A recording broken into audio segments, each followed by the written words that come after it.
Повномасштабне вторгнення я зустрів у рідному Куп'янську, бачив, як йшли колони ворожої техніки, автомобілі з особовим складом окупантів.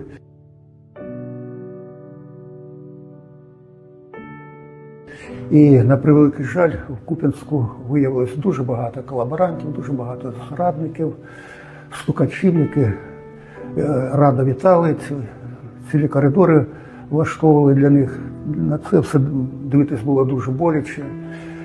Потім вже в окупації, коли видавали російські паспорти, теж боляче було дивитися, як черга була за цими паспортами, як в Москві до мавзолею Леніна.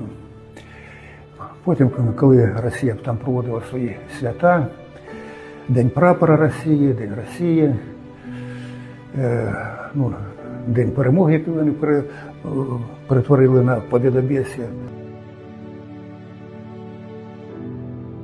Багато людей за доносами було кинуто на, як у нас називалося, катівню на підвал, який організували окупанти в відділі поліції. Я не знаю, до мене, чи ніхто не здав мене, чи то черга не дійшла до мене. Я пережив всю окупацію до самого звільнення.